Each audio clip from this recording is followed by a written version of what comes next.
இந்த வீடியோவில் NoFap discussion மீட்டிங்கில் வந்து பார்த்திங்கன்னா த மிராக்கிள் ஆஃப் சீமெண்ட் ரிட்டன்ஷனுங்கிற புக்கை படித்து நம்ம எக்ஸ்பிளைன் பண்ணோம். ஸோ இந்த மாதிரி தினமுமே நம்மளோட குரூப்பில் வந்து பார்த்திங்கன்னா வாய்ஸ் சேட் மீட்டிங் நடக்கும். அதில் நிறைய விஷயங்களை பற்றி நம்ம டிஸ்கஸ் பண்ணுவோம். ஸோ அப்படி டிஸ்கஸ் பண்ணுறதுல நிறைய நோஃபேப் ரிலேட்டடாகவும், லைஃப் ரிலேட்டடாகவும், கெரியர் ரிலேட்டடாகவும், ஹெல்த் ரிலேட்டடாகவும் நிறைய விதமான இன்ஃபர்மேஷன்ஸை நாங்கள் ஷேர் பண்ணிக்குவோம். ஸோ இது ரெகுலராகவே நம்ம அந்த மீட்டிங் கண்டக்ட் பண்ணிகிட்டே தான் இருக்கோம். ஸோ உங்களுக்கும் இந்த மீட்டிங்கில் ஜாயின் பண்ணணும், நம்ம குரூப்பில் ஜாயின் பண்ணணும்னா லிங்க் வந்து நான் கீழே டிஸ்கிரிப்ஷன்லேயோ இல்லை கமெண்ட்லேயோ கொடுக்குறேன். ஜாயின் பண்ணிக்கோங்க. உங்களுக்கு இந்த ஜேர்னியை இன்னும் ஸ்மூத்தாக சூப்பராக எடுத்துகிட்டு போகிறதுக்கு ஹெல்ப்ஃபுல்லாக இருக்கும் ஃப்ரெண்ட்ஸ். இந்த ஆடியோ ஃபுல்லாக கேளுங்க. உங்களுக்கு ஒரு இதிலேருந்து நிறைய இன்ஃபர்மேஷன்ஸ் கிடைக்கும். இந்த மாதிரி நிறைய வீடியோஸ் தொடர்ந்து வந்துக்கிட்டே தான் இருக்கும். ஸோ சப்ஸ்கிரைப் பண்ணிக்கோங்க. உங்களுக்கு எதனா வேணாலும் குரூப்பில் வாங்க, அங்கே நம்ம கைடன்ஸ் கொடுக்கலாங்க ஃப்ரெண்ட்ஸ். அமைந்துள்ள மூலச்சக்கரம் குண்டலினி சக்தி அல்லது உங்கள் உண்மையான சக்தி வசிக்கும் இடமாக நம்பப்படுகிறது. இது படைப்பு பாலியல் ஆற்றலுடன் தொடர்புடையது. மேலும் இறுதியில் அனைத்து படைப்புகளுக்கும் பொறுப்பாகும். கூடுதலாக இது அனைத்து மாற்றங்களின் முகவராகவும் கருதப்படுகிறது. குண்டலினி சக்தி உங்கள் உடல் முழுவதும் எழும்போது அது உடல் மற்றும் மன வலிமையையும் ஆற்றலையும் தருகிறது. பிரிவுகளைப் போலவே இந்த நடைமுறையிலும் விந்து தக்க வைத்தல் என்பது ஒரு ஆன்மீக பயிற்சியாகும். இது பெரும்பாலும் கால்வனைசிங் மாற்றல் என்று குறிப்பிடப்படுகிறது. அதாவது இந்த இந்து ஆன்மீகத்துல வந்து பாத்தீங்கன்னா மூலாதார சக்கரம்னு சொல்லக்கூடிய அந்த மூலாதார சக்கரத்துக்கு வந்து பாத்தீங்கன்னா குண்டலினி சக்தி ஏன்னா உண்மையான சக்தி இருக்கிற ஒரு இடமா வந்து பாத்தீங்கன்னா அது நம்பப்படுது.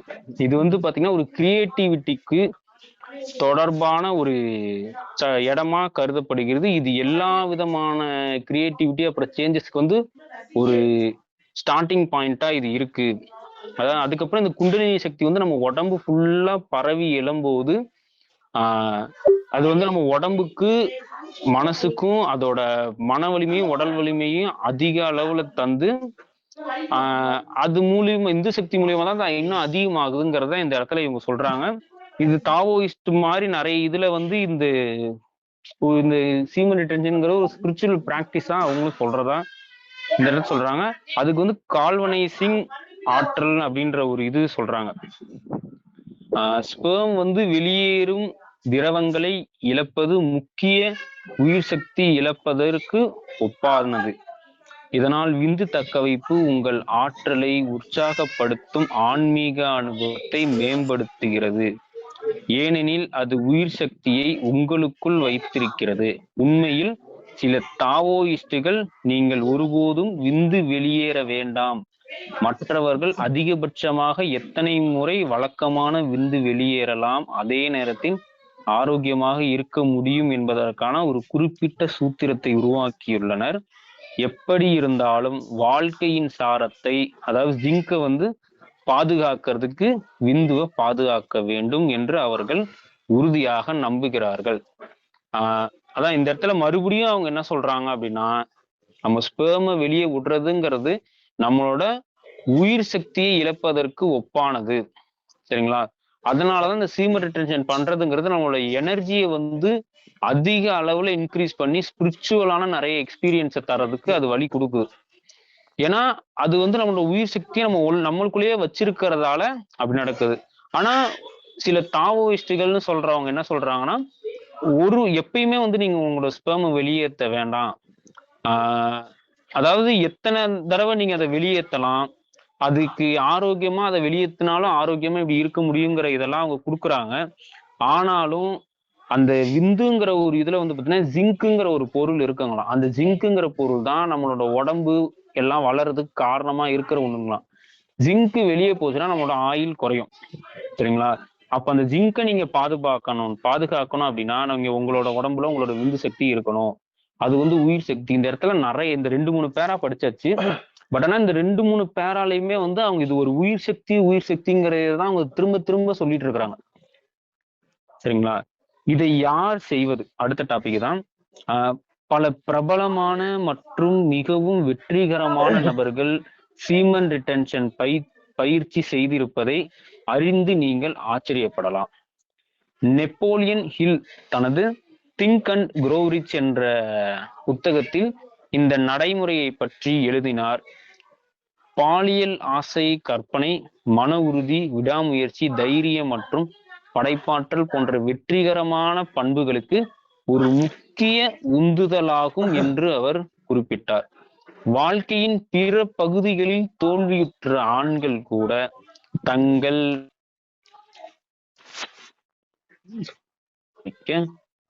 முடியும். அதாவது நெப்போலியன் ஹில் அவரோட திங்க் அண்ட் க்ரோ ரிச் புக்ல கூட இந்த பிராக்டிஸை பத்தி அவர் வந்து எழுதியிருக்கிறாரு அப்படின்றத சொல்லியிருக்கிறாங்க.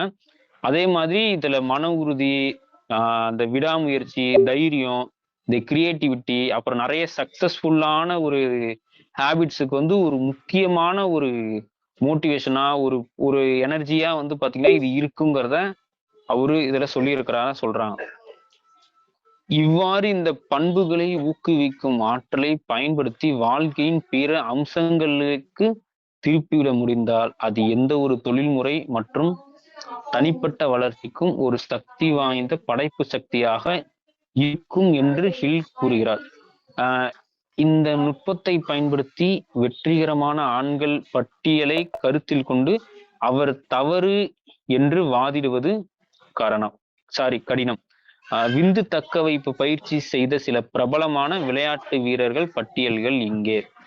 அதாவது இந்த சீமன் ரிட்டென்ஷன் பண்றது மூலியமா நம்மளோட எனர்ஜியை வேற ஒரு இதுக்கு திருப்பி விட்டு, அதாவது மடை மாத்தி விட்டு டிரான்ஸ்மியூட் பண்ணி, அதனால வந்து அவங்களோட தனிப்பட்ட வாழ்க்கையிலும் சரி, அவங்களோட ஒர்க் லைஃப்லயும் சரி, ஒரு ஒரு பவர்ஃபுல்லான ஒரு ஒரு ஒரு நிலையை அடைஞ்சவங்களை பத்தி நிறைய பேரோட லிஸ்ட்டை வந்து பாத்தீங்கன்னா இந்த இடத்துல அந்த நெப்போலியன் ஹில்லுங்கிறவர் கொடுக்குறாங்க.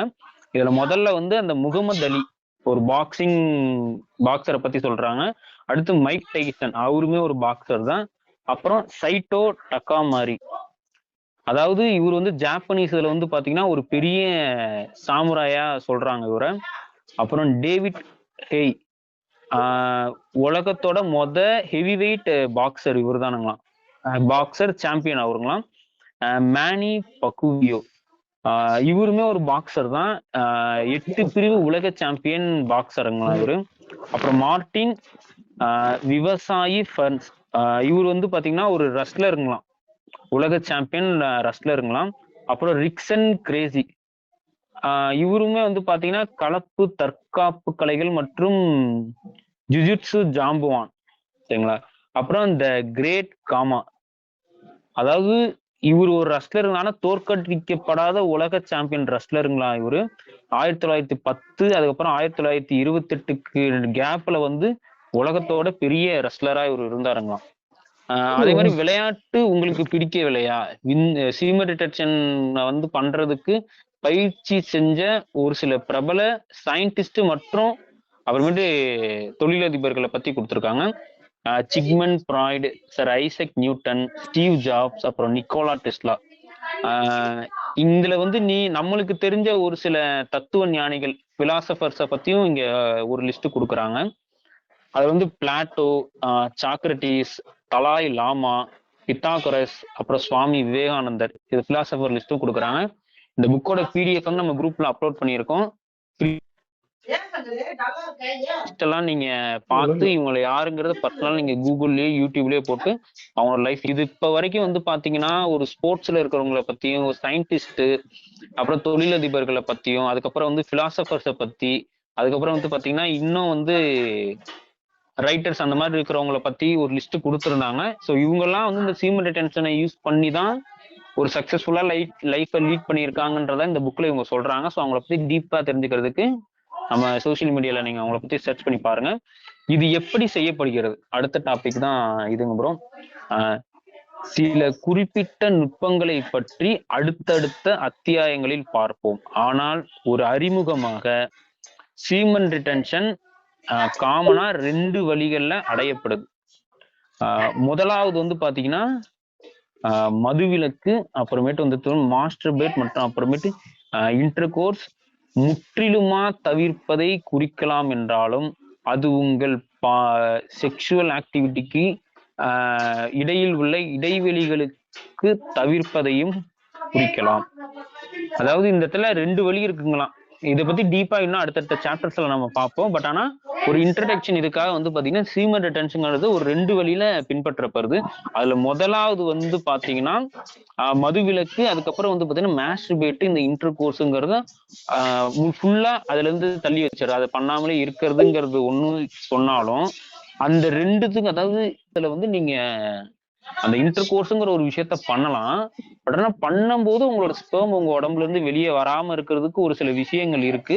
அதுக்கு கீழே எக்ஸசைஸ்ன்னு ஒண்ணு சொல்றாங்க. கீகளோட அந்த மசில்ஸ் எல்லாத்தையும் ஒரு சின்ன பிராக்டிஸ் மூலியமா மாத்தி நீங்க அதை பண்ணும்போது உங்களோட விந்து வெளியேறும் போது அந்த சின்ன பிராக்டிஸ பண்ணும்போது அது வெளியே வராது. இதை வந்து உலர்ந்த உச்சகட்டம், அதாவது விந்து வெளியேறாமலே ஒரு உச்சகட்டத்தை அலையிறதுக்கான ஒரு வழியா இவங்க சொல்றாங்க. நம்மளோட கீகல் மசில்ஸை வந்து ஸ்ட்ராங் பண்றதுக்கு வாயு வெளியேறுவதையோ அல்லது சிறுநீர் கழிப்பதையோ தடுக்கும் தசைகளை இறுக்குவதன் மூலம் நீங்கள் தொடங்கலாம். விந்து வெளியேறுவதை தடுக்க தேவையான செயல்களுக்கு நீங்கள் அதே தசைகளை பயன்படுத்துகிறீர்கள். இது கொஞ்சம் டீப்பா இதுவா இருக்கு. ஆனா இது இவங்க சொல்றதெல்லாம் மேரிட் ஆனவங்களுக்காக தான் இதை சொல்றாங்க. இது நல்லா இந்த இடத்துல தெளிவா புரிஞ்சுக்கணும். மேரிட் ஆனவங்களுக்கு மட்டும்தான் இந்த கண்டிஷன்ஸ், இந்த விந்து வெளியேறாம அந்த சுகத்தை அனுபவிக்கிறது எல்லாம் தவிர கல்யாணம் ஆகாம யங்ஸ்டர்ஸா இருக்கிறவங்க, காலேஜ் படிக்கிறவங்க, நார்மல் பீப்புள்ஸுக்கெல்லாம் இது கிடையாது. அதை தயவு செஞ்சு புரிஞ்சுக்கோங்க. இவங்க என்ன சொல்றாங்கன்னா, அந்த கீகல் எக்ஸசைஸுங்கிறது வந்து பாத்தீங்கன்னா நம்மளோட வாயு வெளியேறது, அதாவது ஆசன வாய், அப்புறம் சிறுநீர் இது பண்றதுக்கான அந்த ஒரு தசையை வந்து நம்ம சுருக்கி இழுக்கிறது மூலியமா வந்து பாத்தீங்கன்னா இதே மாதிரியே நம்ம ஸ்பெர்ம் உடம்பு விட்டு வெளியே வரும்போது அதை இழுத்து பிடிச்சி நம்ம கண்ட்ரோல் பண்ணிக்கலான்றத இந்த இடத்துல சொல்றாங்க. கீகல் மசில்ஸை வந்து நம்ம ஸ்ட்ராங் பண்றதுக்கு வந்து பாத்தீங்கன்னா அந்த தசையெல்லாம், அந்த மசில்ஸை வந்து நல்லா சுருக்கி 3 செகண்ட்ஸ் பிடிச்சுக்கணும். அதுக்கப்புறம் 3 செகண்ட்ஸ் வந்து அதை லூஸா விட்டுறணும். இதையே வந்து பாத்தீங்கன்னா ஒரு நாளைக்கு நிறைய டைம்ஸ் நீங்க பண்ணிக்கிட்டே இருக்க இதே ப்ராக்டிஸ் பண்ணிட்டு வரணும்ன்றத இந்த இடத்துல உங்களுக்கு சொல்றாங்க. அதே மாதிரி இது வந்து ஸ்ட்ராங் ஆனதுக்கு அப்புறம் ஸ்பெர்ம் நம்ம உடம்பு விட்டு வெளியேறதை தடுக்க அதை நம்ம உச்சக்கட்டத்தை அடங்குற டைம்ல இதை பண்ணிக்கலாம்.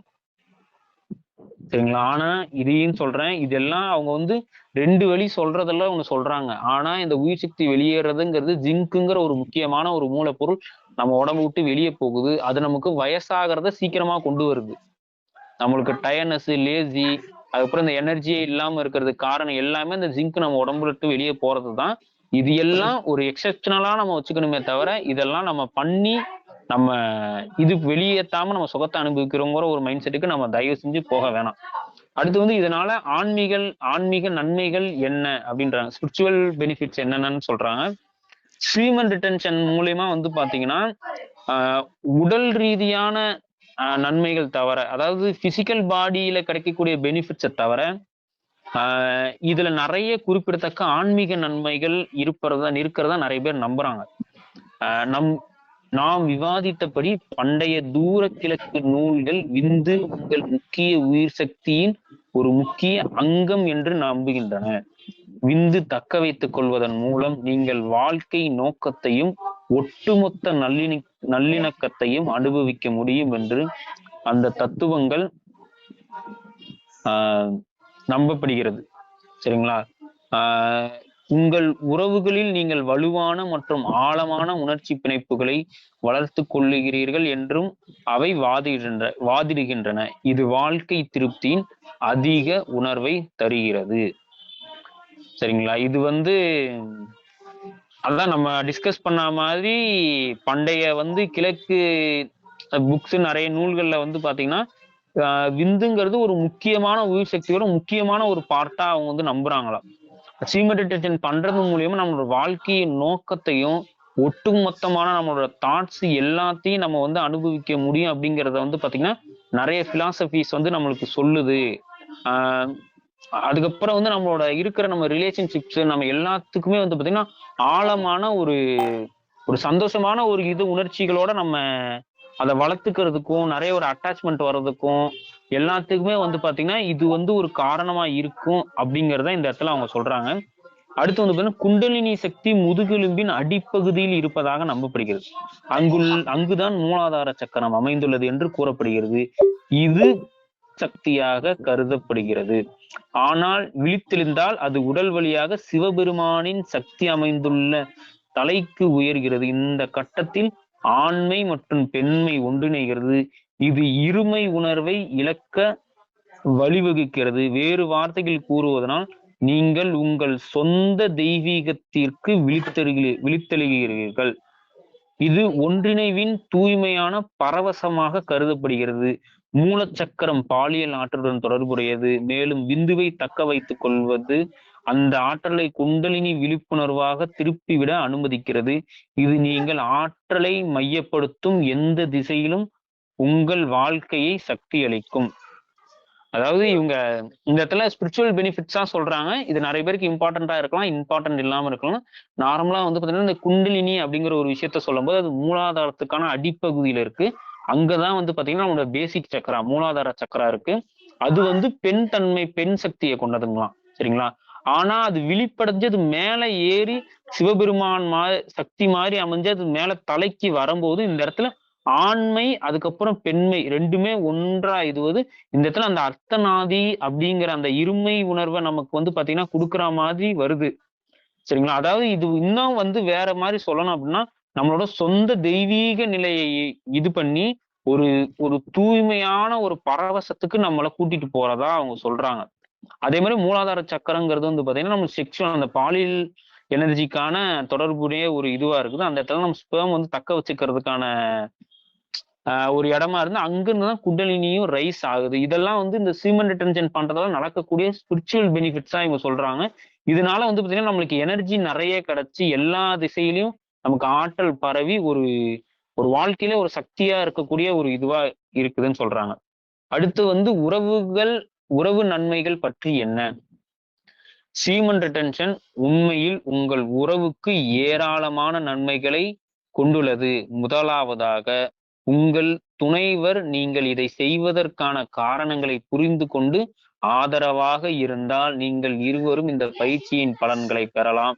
கவனம், இது ஒரு இறுதி இலக்கில் இல்லாததால் உங்கள் இருவருக்கும் இடையில் ஒரு வலுவான பிணைப்பை உருவாக்க முடியும். இது பாலியல் அனுபவத்தின் எதிர்பார்ப்பையும் அதிகரிக்கலாம். மேலும் நீங்கள் கொண்டிருக்கும் உச்சகட்டத்தின் தீவிரத்தையும் அதிகரிக்கலாம். மேலும் உங்கள் பாலியல் அனுபவத்தை கட்டுப்படுத்துவதில் நீங்கள் கவனம் செலுத்துவதால் உங்கள் துணையை மகிழ்விப்பதில் கவனம் செலுத்தலாம். இது உங்கள் பாலியல் சகிப்புத்தன்மையை அதிகரிக்கும். மேலும் ஒரு பெரிய போனஸ் என்னவென்றால் நீங்கள் பல உச்சகட்டங்களை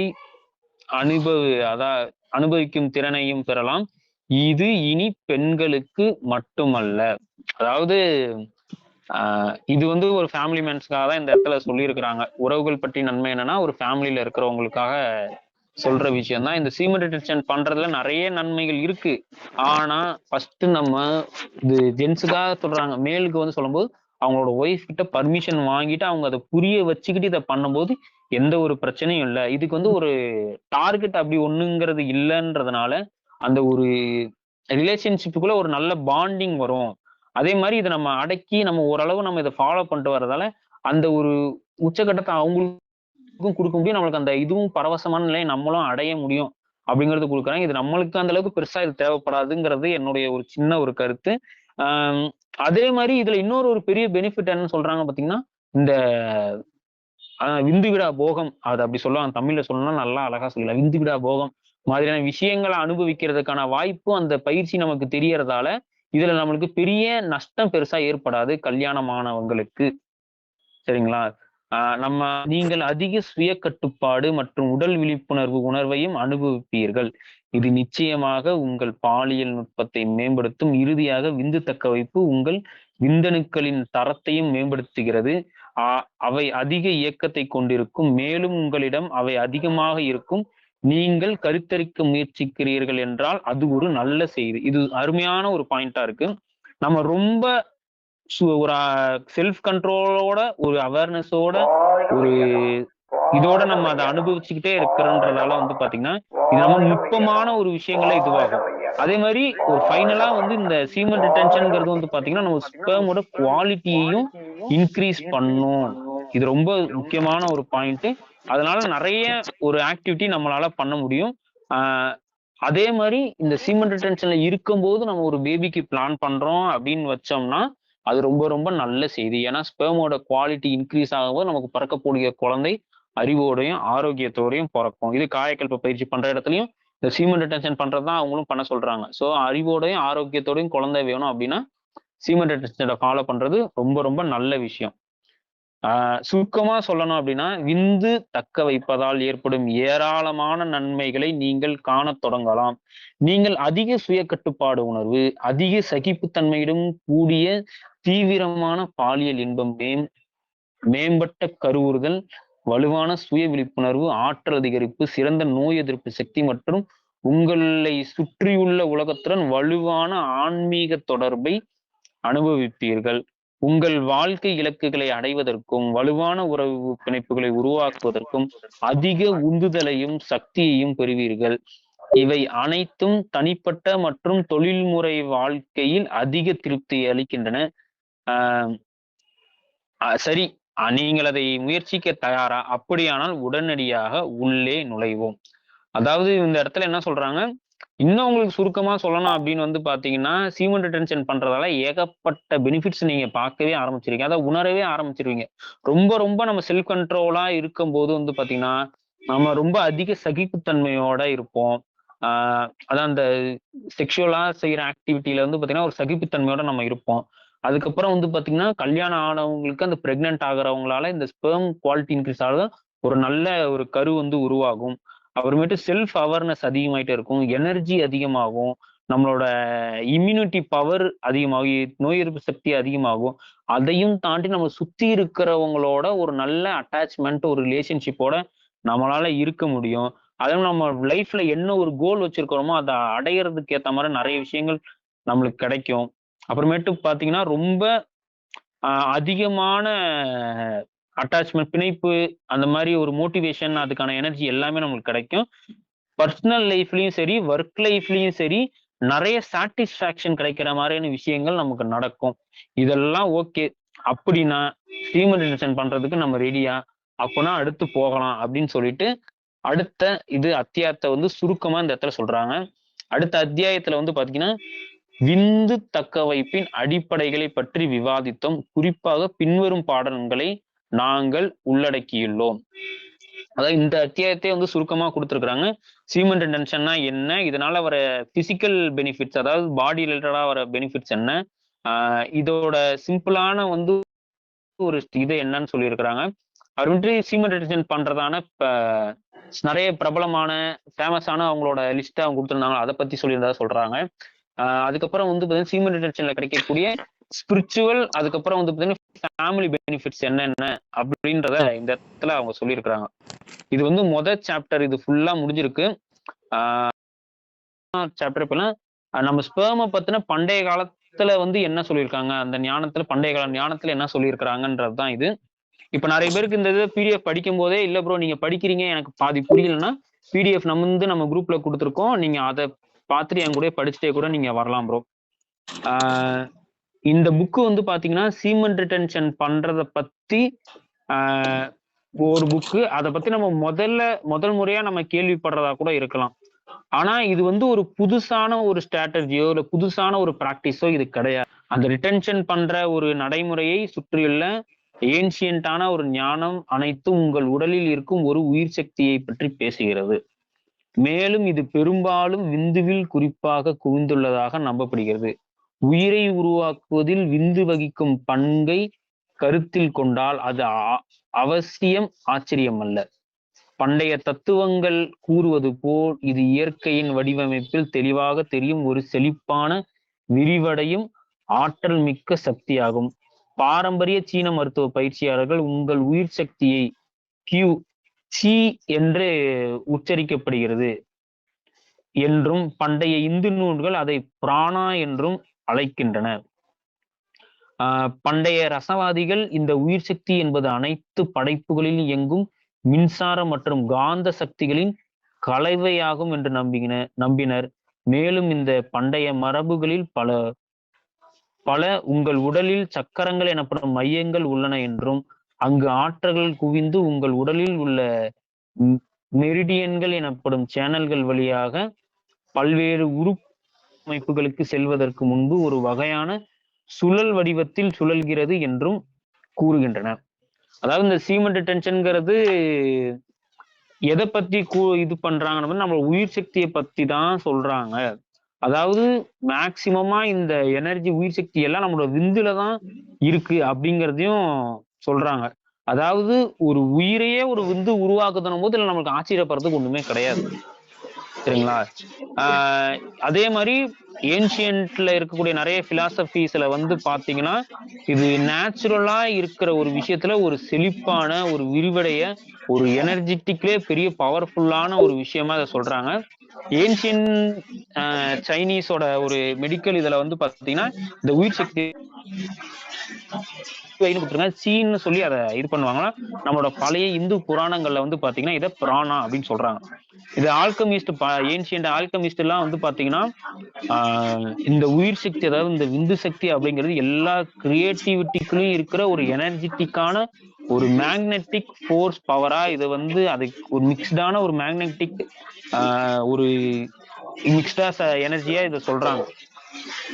அதே மாதிரி நம்ம பண்டைய மரபுல வந்து பாத்தீங்கன்னா உடம்புல வந்து நிறைய சக்கரங்கள் அந்த குண்டலினி சக்கரங்கள்லாம் சொல்றாங்களா அந்த அந்த மாதிரியான இடங்களை இயக்குறதுக்கும் அந்த இடத்துல எனர்ஜி ஃபுல்லா ஃபார்ம் ஆகிற இதுக்கு எல்லாத்துக்குமே வந்து பாத்தீங்கன்னா இந்த விந்து சக்தி தான் ஒரு காரணமா இருக்கு. அந்த இடத்துல மெரிடியன் சொல்லிட்டு நிறைய சேனல்ஸ் வழியா வந்து பாத்தீங்கன்னா இது எல்லா உடம்புக்கும் செல்றதுக்கு இது ஒரு சுழல் வடிவத்துல சுழன்றுட்டே இருக்கிற ஒரு விஷயமா வந்து பாத்தீங்கன்னா அவங்க சொல்றாங்க.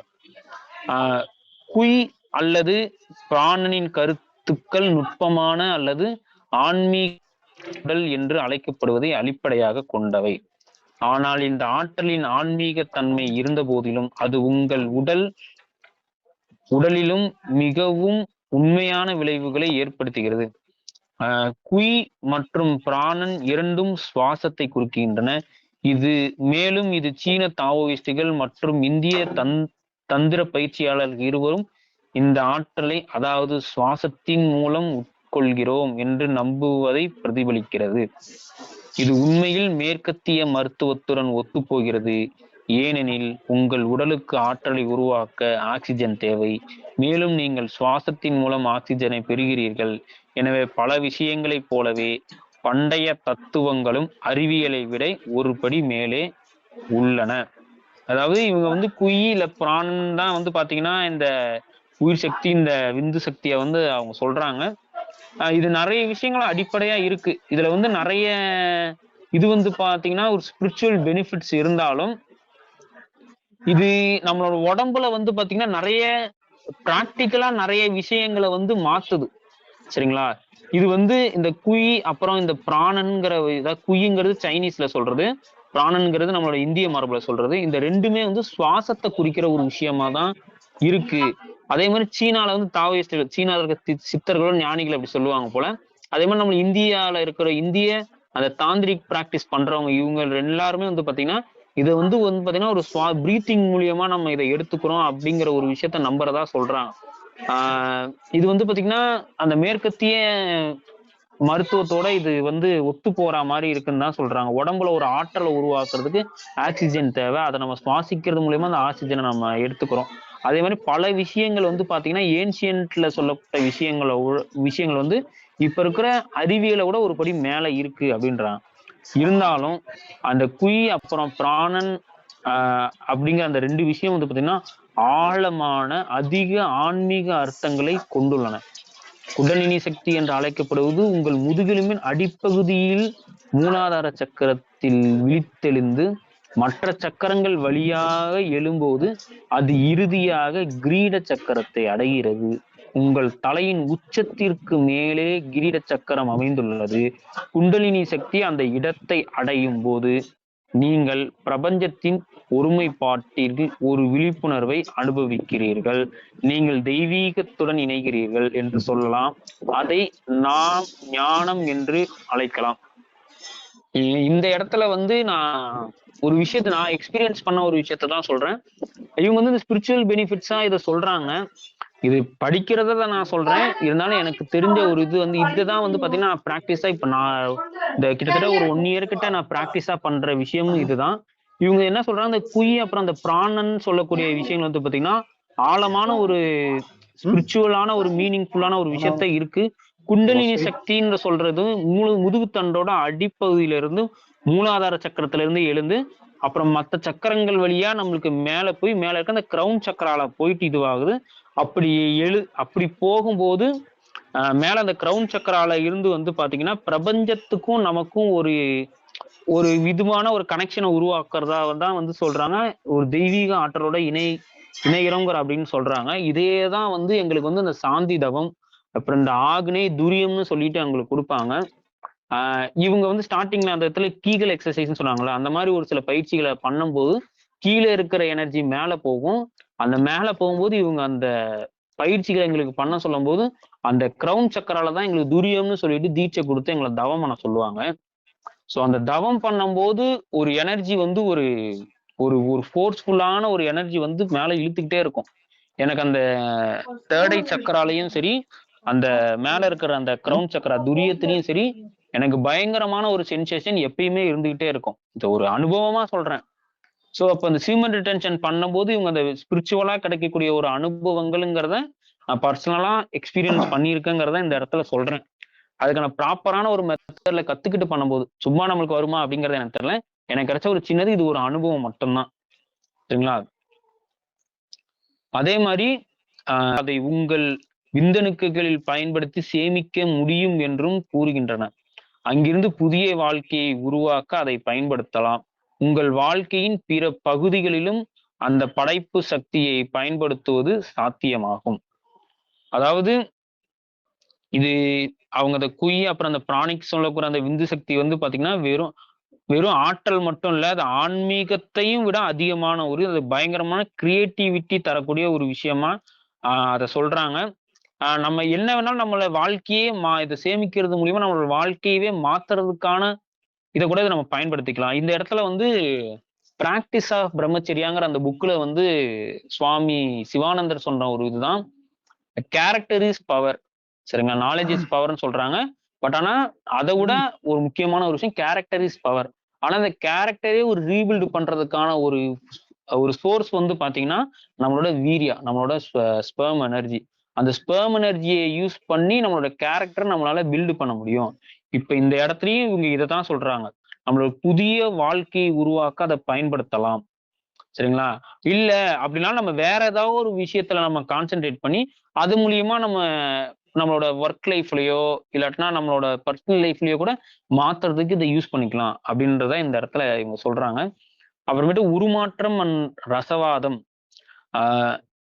அதாவது விந்து சீமன் ரிட்டென்ஷன் வந்து பண்ணும்போது வந்து பாத்தீங்கன்னா நடைமுறை உருமாற்ற கொள்கையை அடிப்படையாக கொண்டது.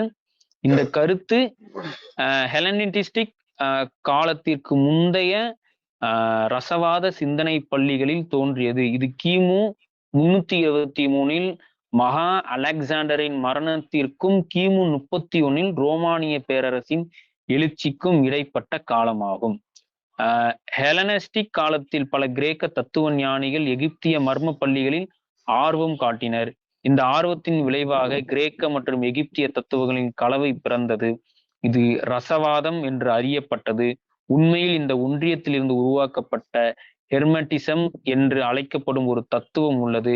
மேலும் இது ரசவாதத்தின் கொள்கையை ஆவணப்படுத்துவதற்கு பொறுப்பாகும். கிரேக்க கடவுளான ஹெர்ம்ஸை எகிப்திய கடவுளான தோத்துடன் இணைக்கும் ஒரு குறியீட்டு நபராக ஹெர்ம்ஸ் ட்ரிஸ்மெகிஸ்டஸ் இருந்தார். இந்த தெய்வங்கள் அவர்களின் ஒவ்வொரு மதத்திலும் செய்திகளை கொண்டிருப்பதாக நம்பப்பட்டது. எமரால்டு டேப்லெட்டில் ஹெர்மஸ் ட்ரிஸ்மெகிஸ்டஸ் என்பது ஆசிரியரின் பெயராகும். இது உருமாற்றத்தை பற்றி விவாதித்த முதல் வேதமாகும். உண்மையில் எமரால்டு டேப்லெட்டில் உள்ள எழுத்துக்கள் அந்த காலத்திற்கு முன்பே வாய்மொழியாக கடத்தப்பட்ட பழைய மரபுகளாக இருக்கலாம். மேலும் இந்த மரபுகளில் இருந்துதான் ரசவாத கொள்கைகள் பெறப்பட்டன. எமரால்டு டேப்லெட் குறிப்பாக 7 பட்டியலிடுகிறது. அதாவது இவங்க வந்து அதை உருவாக்குறத பத்தியும் அல்கமிக்கலா நிறைய என்ன பண்ணலாம் அந்த ரசவாதத்தை என்பதால் அனைத்தும் தொடர்ந்து மாறிக்கொண்டே இருக்கும் என்றும் கூறப்படுகிறது. இந்த கொள்கை மேற்கத்திய அறிவியல் கண்டுபிடித்தவற்றுடன் ஒத்துப்போகிறது. இது அனைத்தும் ஆற்றலாக குறைகிறது. மேலும் அனைத்து ஆற்றலுக்கும் ஒரு அதிர்வெண் உள்ளது. இது குவாண்டம் இயற்பியலின் ஒரு முக்கிய கருத்தாகும். இந்த இடத்துல வந்து அந்த குவாண்டம் பிசிக்ஸ பத்தியும் பேசுறாங்க. ஒரு அந்த அல்கமிஸ்டா இருக்கக்கூடிய நிறைய அந்த இத பத்தியும் இந்த இடத்துல நிறைய சொல்றாங்க. அதாவது இப்ப சீமெண்ட் டென்ஷன் பத்தி பேசும்போது ஒரு முக்கியமான ஒரு ரசவாத கொள்கையை வந்து பாத்தீங்கன்னா 5வது ரிதம் கொள்கையாகவும் இது சொல்றாங்க. இது பிரபஞ்சத்திற்கு ஒரு ரிதம் உள்ளது என்று கூறப்படுகிறது. இது சுழற்சியானது. மேலும் உங்கள் சொந்த சக்தியை பிரபஞ்சத்தின் ரிதம் வடிவங்களுக்கு ஏற்ப மாற்ற முடிந்தால் அந்த ரிதங்களை உங்கள் நன்மைகளாக பயன்படுத்தலாம். நிச்சயமாக சுழற்சிகள் வாழ்க்கையின் செயல்முறைகள் நிர்வகிக்கின்றன என்பதை அறிவியல் நிறுவியுள்ளது. எனவே இதற்கும் விந்து தக்கவைப்புக்கும் என்ன சம்பந்தம்? இப்ப இவ்வளவு தூரம் சொன்னதுக்கும் சீமெண்ட் டென்ஷனுக்கும் என்ன சம்பந்தம் அப்படிங்கிறத இந்த இடத்த சொல்ல போறாங்க. உருமாற்றம் என்பது என்ற கருத்து அடிப்படையில் ஒரு பொருளை இன்னொரு பொருளாக மாற்றுவதை உள்ளடக்கியது. ஏன்ஷியன்ட் அல்கமிஸ்ட்ல வந்து பாத்தீங்கன்னா ஈயத்தை தங்கமாக மாற்றுவதில் வெறித்தனமாக இருந்தனர் என்று கதை கூறுகிறது. ஆனால் பலர் இதை ஒரு உருவகமாக விளக்குகிறார்கள். உண்மையில் கிரேக்க தத்துவ ஞானியான பித்தாகரஸ் பின்னர் விந்துவின் ரசவாத பண்புகள் என உணரப்படுவதை பற்றி தனது சீடர்களுக்கு கற்பித்தார். விந்து என்பது மூளையின் திசுக்களுக்கு கணிசமாக ஒத்த ஒரு முக்கிய திரவம் என்பதை அவர் அறிந்திருந்தார். மேலும் படைப்பு ஆற்றலில் அது வகித்த பங்கை புரிந்து கொண்டார். அத்தகைய ஆற்றல் வீணான முறையில் செலவிடப்படுவதற்கு பதிலாக மூளைக்காக சிறப்பாக பயன்படுத்தப்படுகிறது என்று அவர் தனது சீடர்களுக்கு கற்பித்தார். அதற்காக பிரம்மச்சரியாக இருப்பது அவசியமில்லை, வீணாக்காமல் இருப்பது என்றும் அர்த்தமில்லை. இந்த இடத்துல வந்து நம்ம ஒரு பொருளை இன்னொரு பொருளா மாத்துறதான் இந்த இடத்த பத்தி சொல்றாங்க.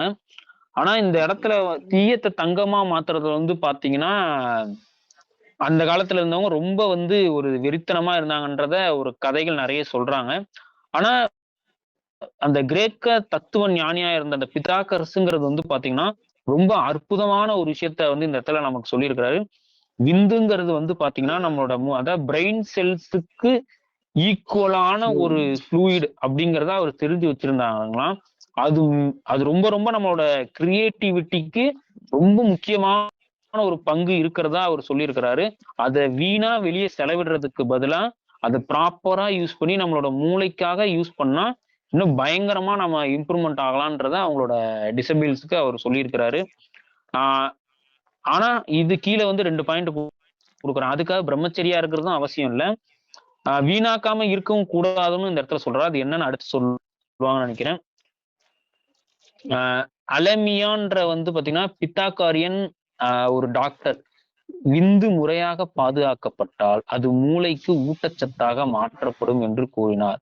அவர்கள் அந்த காலத்தில் அப்படி சிந்தித்த ஒரே தத்துவ ஞானிகள் அல்ல. உண்மையில் Aristotle, Plato, Leonardo da Vinci, Isaac Newton, Beethoven ஆகியோர் விந்து தக்கவைப்பு பற்றிய கருத்துக்களை பயிற்சி செய்த தத்துவ ஞானிகள், படைப்பாளிகள் மற்றும் மிகவும் வெற்றிகரமான நபர்களுக்கு எடுத்துக்காட்டுகள். விந்துக்கு உருமாற்றம் எவ்வாறு பொருந்தும் என்பது இதுதான். இந்த முக்கியமான படைப்பு உயிர் சக்தியை நீங்கள் பயன்படுத்தி கொள்ளலாம் மற்றும் அதன் ஆற்றலை உங்கள் வாழ்க்கையின் பிற பயன்பாடுகளுக்கு இயக்கலாம். வாழ்க்கையை உருவாக்குவதற்கும் பாலியல் இன்பத்தை அனுமதிப்பதற்கும் அதன் நோக்கத்திற்காகவும் இதை பயன்படுத்த முடியாது என்று அர்த்தம் அல்ல. ஆனால் அது வீணடிக்கப்படாவிட்டால் அது சக்தி வாய்ந்த ஆற்றல் மிக்க சக்தியை மற்ற பகுதிகளிலும் பயன்படுத்தலாம். இப்ப என்ன சொல்றாங்கன்னா, ஒரு பித்தாகரின் டாக்டர் வந்து அலமினிங்கிற அவர் வந்து பாத்தீங்கன்னா ஸ்பெர்மை வந்து ப்ராப்பரா நம்ம வந்து சேஃப்டி பண்ணி வச்சுட்டே வந்தோம்னா நம்ம பிரெயினுக்கு வந்து ஒரு பவர்ஃபுல்லான ஒரு விட்டமினா மாத்தி அதை நம்ம இது பண்ணலாம். அவரு மட்டும் அந்த காலத்தை சிந்திச்ச ஒருத்தர் அவரு மட்டும் கிடையாது. Aristotle, Plato, Leonardo da Vinci, Isaac Newton, Beethoven இவங்களை பத்தி சொல்றாங்க. ஆனா இவங்களை பத்தி ஏன் சொல்றாங்கன்னா அப்படி சேமிச்சா யாரா மாறலாம், அப்படி சேமிச்சதாலதான் இவங்க இப்படி எல்லாம் மாறி இருக்கிறாங்க. ஒரு ஐசக் நியூட்டனோ, ஒரு பித்தாகரஸோ, இல்ல ஒரு பீத்தாவான், லியோனார்டோ டாவின்சி அவங்கலாம் அந்த மாதிரி வளர்ந்ததுக்கு காரணம் அந்த சக்தியை மடைமாத்தி பண்ணதுக்காக தான். ஆனா அதே மாதிரி இதை வெளியவே விடக்கூடாது. அந்த நம்மளுக்கு அந்த செக்ஷுவல் பிளஸருக்காகவே நம்ம போகக்கூடாது, அது அப்படியும் கிடையாது. ஆனா அது ப்ராப்பரான ஒரு முறையில நம்ம பண்ணும்போது அது சக்தி வாய்ந்த ஒரு ஒரு ஆற்றலா நம்மளால அதை மாத்த முடியும். இந்த இடத்துல வந்து ஸ்பெர்ம்ங்கிறத அவங்க வேஸ்ட், அவங்க வந்து நம்ம இந்த இடத்துல ஒரு குடும்பத்துல இருக்கிறவங்க வெளியே, அதாவது இப்ப ஐசக் நியூட்டனோ அந்த மாதிரி இருக்கிற அறிவியல் அறிஞர்கள் எல்லாருமே வந்து பாத்தீங்கன்னா ஃபேமஸ் ஆனதுக்கு காரணம் இதை ப்ராப்பரா மெயின்டைன் பண்ணதுதான். ஆனா அதுக்காக நம்ம வந்து செக்ஷுவலாவோ இன்டர் கோர்ஸ் மாதிரியோ இல்லை நம்ம அதை வெளியவே விடாம கஷ்டப்பட்டுட்டே இதை அப்ப கஷ்டப்பட்டு தான் அது மேல வரணுன்றதை அவங்க சொல்லல. ப்ராப்பரா மெயின்டைன் பண்ணி அதுக்கான வழிகளை செஞ்சா நம்மளும் இவங்கள மாதிரி அதை ஒரு ஆற்றல் மிக்க சக்தியா மாத்த முடியுங்கிறது தான் இந்த இடத்துல அவங்க திரும்ப திரும்ப சொல்றாங்க. இது ஒரு உயிராலும் இதுல முக்கியமான ஒரு வேதிப்பொருள் ஒன்றும் இருக்கு, அதுதான் பாஸ்பரஸ். அது வந்து பாத்தீங்கன்னா அதுக்கு இன்னொரு ஒரு பேர் இருக்கான், ஒளியை கொண்டு வருபவர்ன்ற ஒரு பேர் இருக்கான். அது வந்து ரொம்ப ஒரு அந்த நரம்பு மண்டலத்தை வந்து ஸ்ட்ராங் பண்றதுக்கு, பவர் ஏத்துறதுக்கும் சரி, நம்மளோட டிஎன்ஏல இருக்கக்கூடிய ஒரு முக்கியமான ஒரு பொருளாவும் அது கருதப்படுகிறது. இது முன்னாடி இருந்த அல்கமிஸ்ட் அந்த மாதிரி ரசவாதிகளால நோட் பண்ணாமலாம் இல்லை, அவங்களும் நோட் பண்ணியிருக்காங்க. இது வந்து அந்த அல்கமிக்கல் இதுல வந்து பாத்தீங்கன்னா ஒரு மெயினான ஒரு குறியீடா அவங்க வச்சிருக்கிறாங்க. இதுக்கு இன்னொரு ஒரு பேரும் அவங்க வச்சது தத்துவ ஞானியின் கல். சரிங்களா? இது வந்து டிஎன்ஏக்குள்ள இருக்கிற இதுல இருந்து ஒளியை குறிக்கக்கூடிய ஒரு இதுவா அவங்க சொல்றாங்க. சரிங்களா? எனவே கருத்து மிகவும் எளிமையானது. விந்தணுவில் பாஸ்பரஸ் அதிகமாக இருப்பதால் நீங்கள் உங்கள் விந்துவை சேமித்தால் நீங்கள் உங்கள் பாஸ்பரஸை சேமிக்கிறீர்கள். மேலும் மூளை அதை உமிழும் படைப்பு ஆற்றலை உருவாக்க பயன்படுத்தலாம். நீங்கள் அதை வீணாக்கினால் அந்த உமிழும் சக்தியை உங்கள் வெளிப்புற இலக்குகள் நோக்கி செலுத்தும் வாய்ப்பை இழப்பீர்கள். அதை அதை பாதுகாப்பது என்பது மூளை அதை பயன்படுத்த அனுமதிக்கிறது. நீங்கள் உடலுறவில் ஈடுபதை முற்றிலுமாக தவிர்க்க வேண்டும் என்று அர்த்தம் அல்ல. ஆனால் உடல் உறவு என்பது இரண்டு ஆன்மாக்களை ஒன்றிருக்கும் வாய்ப்பாக இருக்க வேண்டும். அதை போற்றி மதிக்க வேண்டும். அந்த புனிதமான இணைப்புகளுக்காக உங்கள் விந்துவை சேமித்தால் மற்ற நேரங்களில் அந்த ஆற்றல் உற்பத்தி பயன்பாடுகளுக்கு கிடைக்கிறது. அதான் இப்போ இவ்வளவு தூரம் நம்ம இன்டெப்தா நம்ம படிச்சுட்டு வந்தாலும் ரொம்ப ஈஸியான கான்செப்ட் தாங்க இது. நம்மளோட ஸ்பெர்ம்ல எப்படி ஜிங்க் அதிகமா இருக்கோ அதே மாதிரி பாஸ்பரஸும் அதிகமா இருக்கு. அது பாஸ்பரஸ் அதிகமா இருக்கணும் அப்படின்னா நம்ம விந்து நம்ம உடம்புல இருக்கும். நீங்க விந்தை வெளியே எடுத்தீங்கன்னா நமக்கு கிரியேட்டிவிட்டி, அதுக்கு தேவையான எனர்ஜி எல்லாம் நம்ம விட்டு வெளியே போயிடும். அப்ப அதனால நமக்கு கிரியேட்டிவிட்டி நம்மளுக்கு அந்த அளவுக்கு கிடைக்காது. ஆனா அதுக்காக வந்து பாத்தீங்கன்னா நீங்க இன்டர் கோர்ஸ், அதாவது ஃபேமிலி மேன்ஸா இருக்கிறவங்களுக்கு சொல்றாங்க, இன்டர் கோர்ஸ் அந்த மாதிரியான விஷயங்களை நீங்க இருக்கக்கூடாதான், அப்படி கிடையாது. அது வந்து ரெண்டு உயிரை இணைக்கிற ஒரு ஒரு அற்புதமான ஒரு உன்னதமான ஒரு விஷயமா கருதி அதுக்கேற்ற மாதிரி நம்ம செயல்பட்டோம் அப்படின்னா அது ஒரு உன்னதமான விஷயமா இருக்கும். மற்ற நேரங்கள்ல அதை நம்மளோட வெளியே கிரியேட்டிவிட்டியோ நம்மளுக்கு தேவையான விஷயங்களை அவற்றுக்கு இடையிலான தொடர்பை அவர்கள் அங்கீகரித்தனர். அதாவது இந்த ஆற்றல் மிக்க ஓட்டம் மற்றும் உடல் மன உணர்ச்சி மற்றும் ஆன்மீக ஆரோக்கியம். மேலும் இந்த ஆற்றலை தூண்டுவது உங்கள் அதிர்வு எண்களையும் உங்கள் வாழ்க்கையில் நீங்க ஈர்க்க விரும்புவதை பொறுத்து ஆற்றல் மிக்க தளங்களை எவ்வாறு சரி செய்யும் என்பதை அவர்கள் உணர்ந்தனர். விந்து பற்றி அவர்கள் குறிப்பாக என்ன சொன்னார்கள் என்பதை பார்ப்போம். ப்ரோ, இதோட இந்த டாபிக் கொஞ்சம் இது பண்ணிட்டு நம்ம இவ்வளவு நேரம் இவங்க வந்து இந்த மிராக்கிள் ஆஃப் சீமன் ரிட்டென்ஷன்ங்கிறதுல வந்து ஸ்பெர்ம்னா என்ன, அதாவது சீமன் ரிட்டென்ஷன்னா என்ன அப்படிங்கிறதுக்கு நிறைய எக்ஸ்பிளனேஷன் கொடுத்தாங்க. அந்த எக்ஸ்பிளனேஷன்ல வந்து பாத்தீங்கன்னா இவங்க நிறைய சொல்றாங்க.